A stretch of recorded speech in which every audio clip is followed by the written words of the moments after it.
श्री स्वामी समर्थ. तर बघा, दिवसाची सुरुवात झाली होती आणि रोजच दिवसाची सुरुवात होते ना. आपल्या बायाची दिवसाची सुरुवात कामापासूनच होते. आपल्याला कधीच सुट्टी नसते. तर बघा, अशी दिवसाची सुरुवात झाली होती. आमचा स्वयंपाक वगैरे बाकी सगळे कामं झाले होते. सगळी फरशा वगैरे सगळेच कामं झाले होते आणि आभाळ येऊन होतं. मी तुम्हाला समोर व्हिडिओमध्ये दाखवतेच. आणि काल पण खूप पाणी येऊन गेलं आणि आज पण आभाळ आलं होतं. तर बघा, मी डुग्गूसाठी इथे काहीतरी बनणार होती. तर इथे मी डुग्गूसाठी आलूचं सूप बनणार होती, कारण तो एवढा मोठा काही झाला नाही का त्याला आलूचा पराठा वगैरे खायला देऊ.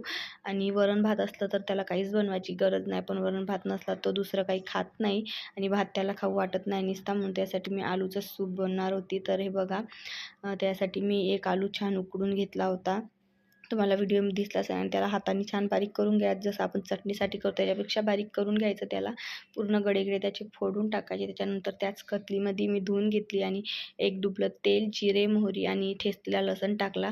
तुमचं बार जर जिरे मोहरी खात असेल तर टाका, नसन खात तर नका टाकू, असं काहीही नाही. त्यानंतर कढीपत्ता टाकला आणि थोडीशी हळद टाकली. छान फिरवून घेतलं. बघा, तुम्हाला व्हिडिओमध्ये दिसतच असेल. आणि बाळाला खरंच नवीन नवीन याची चव देत राहा, नवीन नवीन त्याला काहीतरी खायला देत राहा, तरच तो खाते. नाही तर समोर जाऊन तो खरंच खूप नखरे करतो, मग खात नाही. म्हणून मी माझ्या बाळाला काही ना काही नवीन बनवून देत राहते. त्याच्या 1-2 रेसिपी मी तुमच्यासोबत शेअर करत राहणार समोर पण व्हिडिओमध्ये. तर व्हिडिओ आपले नक्की बघत जा आणि व्हिडिओ आवडल्यास व्हिडिओला लाईक, चॅनलला सबस्क्राईब करत जा. आपल्या याच्या पुढं पण छान छान व्हिडिओ येतील. तर हे बघा, अशा प्रकारे हळद टाकली, छान त्याची फोडणी होऊ दिली. त्याच्यानंतर आलू टाकला आणि आलूची सिलटे काढल्यानंतर जो आपण आलू धुतो तेच पाणी फोडणीमध्ये टाका, त्याने सूप खरंच चविष्ट लागतं. त्याच्यानंतर मी 1 वाटी पाणी टाकून घेतलं. तुमचं बाळ घट खात असेल तर घट ठेवा आणि पातळ खात असेल तर पातळ ठेवा, असं काहीच नाही. तुमच्या पद्धतीने तुम्ही ठेवू शकता. बघा, तुम्हाला व्हिडिओमध्ये दिसत असेल मी एवढं पातळ केलं होतं, कारण मी डुग्गूला जास्त तर पातळच देते, कारण त्याला ॲसिडिटीचा प्रॉब्लेम लहानपणापासूनच आहे म्हणून.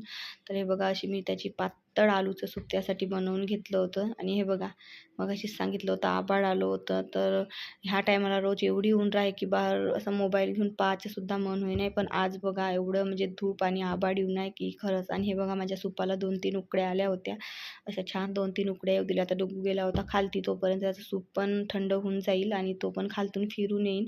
आणि हे बघा, गावावरून जे आता गहू आले होते याला आम्हाला निसायचं होतं. तर आता कधी दिवस निघते माहीत नाही. कसा वाटला व्हिडिओ कमेंटमध्ये सांगा. भेटूया एका नवीन व्हिडिओ. Bye bye.